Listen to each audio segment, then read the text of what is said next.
For those of you who don't know me, I'm Jonny, one of the new 2020 interns, and today I'm going to be looking at identity, but more specifically, how we're defined by society and how we're defined by God.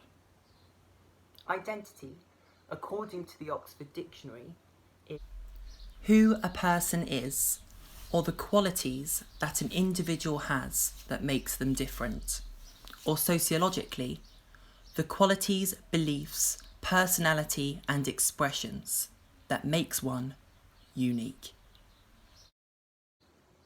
The words that stand out to me here and excite me are the words unique and different.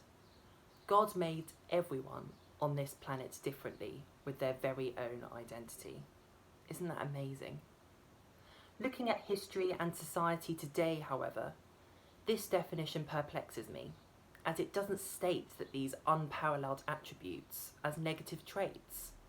However, society does. Mankind defines people by class, ethnicity, skin colour, physical appearance, religion, gender, and that's just naming a few.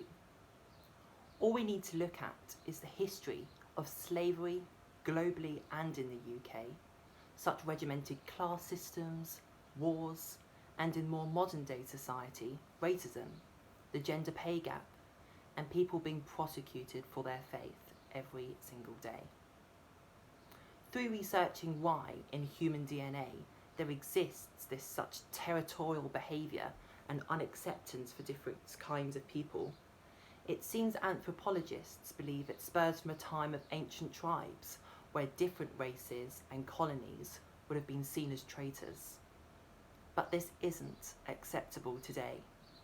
We don't live in tribes and we no longer act on our primal nature. Or do we? Genesis chapter 1 verse 27 states that God created man in his own image. So how can this be? I was born different. I had a giant melanocytic nevus covering half my face and head. Does this define me?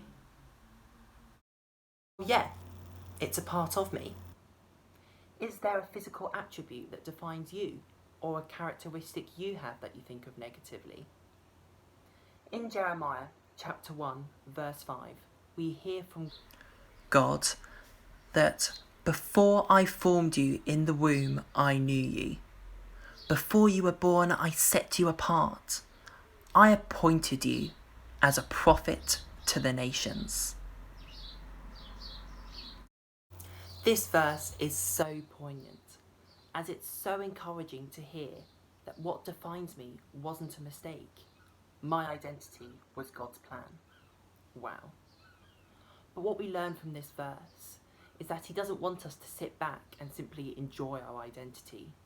He wants us to be a teacher, a proclaimer of his word. He wants us to use our identity to make the world better, to be a prophet. What if we tackle society's false perception of identity and defining society by colour, religion, and all the attributes we heard earlier by following this verse? Proclaiming God's version of identity, how he created us with an overarching plan for our entire lives. And that's everyone, not the privileged, not the white, but everyone. Psalm 139 really inspires me to do this, as it says, "You knitted me together in my mother's womb, knitted every stitch deliberately." The word knitted, I think, is beautiful. If you think about how many stitches there are, even a knitted scarf. He made every one deliberately, no matter the colour of the stitch, the look of the stitch. Everything about that stitch is made intentionally. Too often, I've let my difference and ignorant comments from other people about my appearance define me. But now I've learnt it's human sin that makes identity a problem, not God's creation.